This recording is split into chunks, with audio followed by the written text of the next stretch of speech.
नमस्कार, मैं सुजाता मिश्रा। जगन्नाथ रथ यात्रा जो कि पुरी उड़ीसा में हर साल मनाया जाता है, हर साल निकाला जाता है और लाखों की संख्या में श्रद्धालु इसमें भाग लेते हैं और इस बहुत बड़े बड़े रथों को हाथों से खींचकर जो जगन्नाथ धाम का मुख्य द्वार है, सिंह द्वार, वहाँ से उसे खींचकर गुंडीचा मंदिर है वहाँ तक ले जाया जाता है और फिर उसे वापस लाया जाता है जगन्नाथ मंदिर में। तो ये जो पूरा त्यौहार है ये 2 हफ्ते चलता है और बहुत ही वैदिक रिचुअल्स के साथ इसे मनाया जाता है। इसमें 3 नाम जो है बहुत ही ज़्यादा मुख्य माने जाते हैं, जो कि साउथ के जो लोग होते हैं उनको तो इसके बारे में काफ़ी जानकारी है, लेकिन नॉर्थ इंडियन जो लोग हैं उसको इसके बारे में जानकारी नहीं होगी। तो आज मैं उन्हीं 3 जो नाम है उसके बारे में आप सभी लोगों को नॉलेज देना चाहूँगी।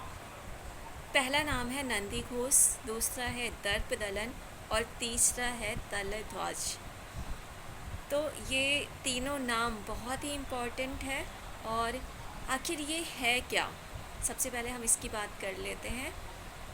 तो हम सभी जानते हैं कि जो ये मंदिर है जगन्नाथ जी का, वहाँ पे जगन्नाथ जी के साथ मिलाकर 3 मूर्तियाँ हैं। और पहली मूर्ति है जगन्नाथ जी की और दूसरी है सुभद्रा देवी की जो कि जगन्नाथ जी की बहन है, और तीसरी मूर्ति है बलदेव जी की जो कि उनके भाई है। ये तीनों मूर्तियाँ वहाँ पे प्रतिस्थापित हैं और हर साल ये बहुत ही बड़ी कास्ट की मूर्तियाँ हैं और इसके अंदर ब्रह्म पदार्थ भी है। तो ये जो मूर्तियाँ हैं इनको वहाँ से निकाला जाता है और स्नान करवाया जाता है पूर्णिमा के दिन, और फिर मुख्य द्वार से, सिंह द्वार से उसे निकाल के गुंडीचा जो टेम्पल है वहाँ तक ले जाया जाता है। तो ये जब ले जाया जाता है तो इनको उनके रथों में रखा जाता है और रथ को खींच कर ले जाया जाता है। तो ये रथ बनाने की जो प्रक्रिया होती है वो बहुत पहले से ही स्टार्ट हो जाती है। उस रथ को बनाने के लिए विशेष प्रकार की लकड़ियों का यूज़ किया जाता है जो कि एकत्र करके पहले से ही रखी जाती है और हर साल उन्हीं लकड़ियों को निकाला जाता है और उन्हीं से रथ बनाए जाते हैं। रथ बनाने के लिए बहुत ही सुंदर नक्काशी और रंगीन कपड़ों का उपयोग किया जाता है। तो जगन्नाथ जी का जो रथ बनाया जाता है, बहुत ही भव्य और सुंदर रथ जो बनाया जाता है विशेष कास्ट या लकड़ियों से, उस रथ को नंदी घोष कहते हैं। जी हाँ, उस भव्य रथ को, जो बहुत बड़ा सा भव्य रथ बनता है जिसके अंदर श्री जगन्नाथ जी की भव्य मूर्ति को बिठाया जाता है और उसकी रथ यात्रा निकाली जाती है, उसी रथ को कहा जाता है नंदी घोष। और इसी तरह जो सुभद्रा देवी जी हैं उनकी जो विशाल मूर्ति है, उनके लिए जो रथ तैयार किया जाता है उसको कहा जाता है दर्पदलन।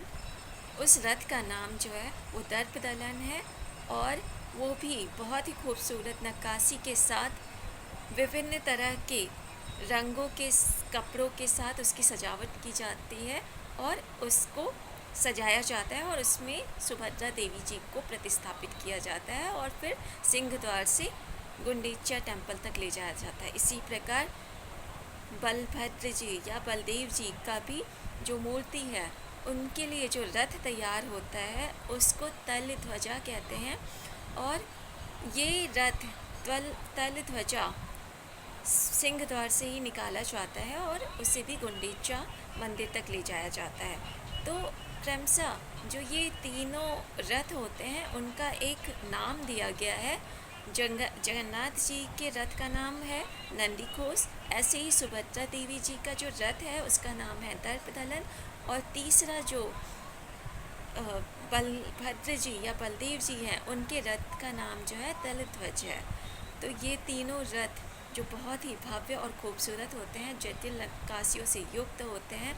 बहुत ही सुंदर कलाकृतियाँ इस पर उकेरी जाती है और इनका जो कास्ट होता है विशेष प्रकार का, जब ये समाप्त होता है 2 हफ्ते के बाद, जब ये फेस्टिवल समाप्त हो जाता है, रथ यात्रा कंप्लीट होके जब मंदिर के प्रांगण में वापस आ जाती है, तो ये जो कास्ट होते हैं उनको विघटित किया जाता है। उनको विघटित करके फिर से एकत्र करके उसे भंडार कक्ष में रख दिया जाता है और अगले साल के लिए फिर से उसका उपयोग किया जाता है।